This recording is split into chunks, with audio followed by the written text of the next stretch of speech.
চাকরি প্রত্যাশী বন্ধুরা, আপনারা যারা এমএসআই তে আবেদন করেছেন ফিল্ড অফিসার এবং সহকারী পরিচালক, এই দুটা পদের পরীক্ষা হচ্ছে 23 তারিখ, অর্থাৎ নেক্সট শুক্রবারে আপনাদের পরীক্ষা হবে।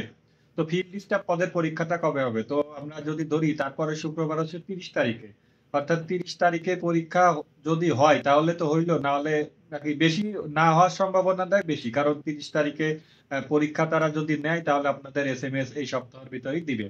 তো যেহেতু এখনো আসে নাই বা এই বিষয়ে এখনো সিদ্ধান্ত হয় নাই, তো বলা যায় যে 30 তারিখ পরীক্ষা হবে না।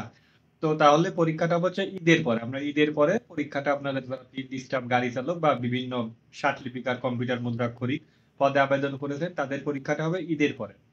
এটা হওয়ার সম্ভাবনা সব থেকে বেশি। তারপরে আপনারা যারা ফিল্ড অফিসার এবং সহকারী পরিচালক পদে পরীক্ষা দিবেন, আপনারা তো অবশ্যই আপনাদের ডেটটা জানতে পারছেন, কিন্তু যারা ফিল্ড স্টাফ পদে পরীক্ষা দিবেন আপনাদের ডেটটা এখনো দেয় নাই, এবং আপনাদের পরীক্ষা সম্ভবত ঈদের পরে। তো ঈদের পরে আপনাদের ঈদের ছুটি শেষ হলে তারপর তারা সভা করবে বা মিটিং করবে। তো এখন আমরা বলতে পারি যে ফিল্ড স্টাফ পদে যারা আবেদন করেছেন তাদের আসলে একটা হিউজ একটা সময় আছে। তো আপনারা এখনো চাইলে প্রস্তুতি নিতে পারেন এবং চাকরি সম্পর্কিত এরকম সকল তথ্য পেতে আমার চ্যানেলটি সাবস্ক্রাইব করে রাখতে পারেন। ভিডিওটি ভালো লাগলে একটি লাইক দিবেন। ধন্যবাদ সবাইকে।